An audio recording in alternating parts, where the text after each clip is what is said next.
వనస్థలిపురంలో RS brothers mega shopping mall Akkineni Naga Chaitanya మరియు Sobhita గార్లచే September 26న ఘన ప్రారంభం.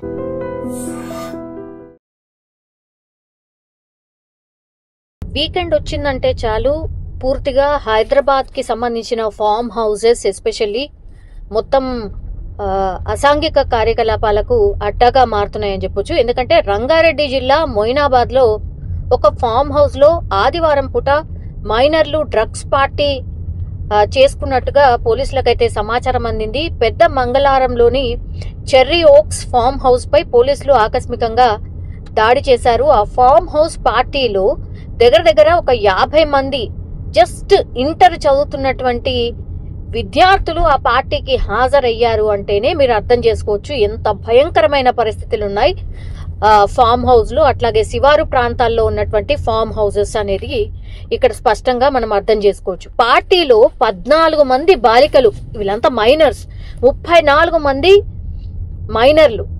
అంటే టోటల్ గా చూస్తే ఇప్పుడు 50 మంది కూడా ఇంటర్ చదువుతున్నారంటే కనీసం 18 ఏళ్ళు కూడా నిండలే వాళ్ళకి.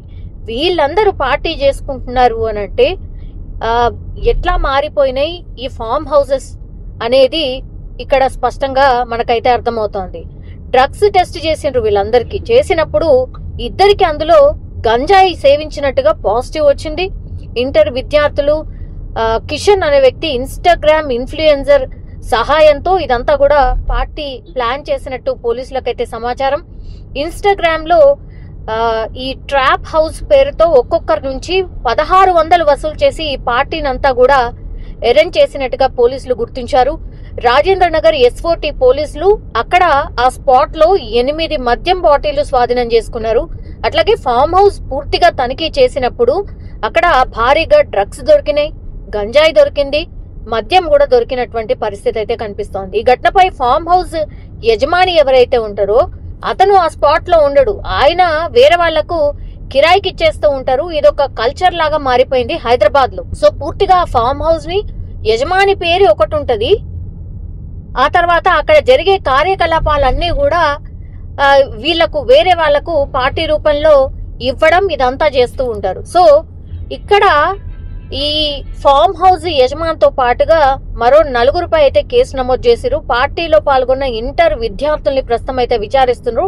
అంటే వీళ్ళు గతంలో కూడా ఎప్పుడైనా ఇట్లాంటి పార్టీస్ అటెండ్ చేసిండ్రా, గంజాయి మాత్రమే సేవించిండ్రా, లేదంటే అక్కడ ఇంకా ఏమైనా డ్రగ్స్ కూడా సేవించిన పరిస్థితి ఉందా, ఒకవేళ నిజంగానే వాళ్ళు డ్రగ్స్ ఇంకా గంజాయి పెద్ద మొత్తంలో 50 మందిలో సగం మందా లేకపోతే అందరు తీసుకున్నా కూడా పోలీసులు ఈ విషయాన్ని బయట పెట్టట్లేదా, ఇట్లా చాలా క్వశ్చన్స్ అయితే రైజ్ అవుతున్నాయి.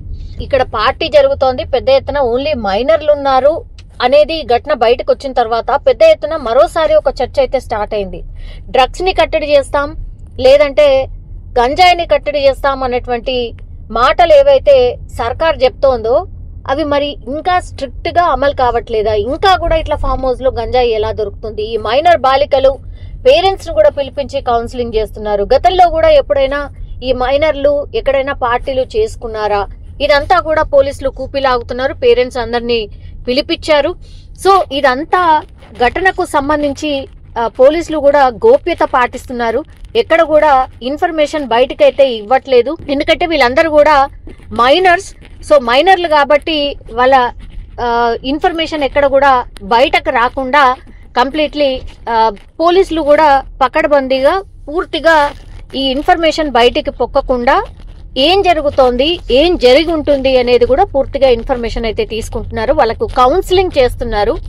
అండ్ ఒకసారా 2 సార్లా 3 సార్లా ఎన్నిసార్లు ఇట్లా వీళ్ళు ఎక్కడైనా ఇంకో చోట కూడా పట్టుబడ్డారా, ఇవన్నీ కూడా ఎంక్వైరీ చేస్తున్నట్టుగా మనకైతే తెలుస్తోంది. నిజంగా ప్రస్తుతం ఉన్నటువంటి సమాజం దేనికి ప్రయారిటీ ఇస్తుంది? ఆర్థిక సంబంధాల చుట్టూ మాత్రమే తిరుగుతుంది. మళ్ళీ ఎన్నికలంగానే చాలా విరక్తి కలుగుతుంది.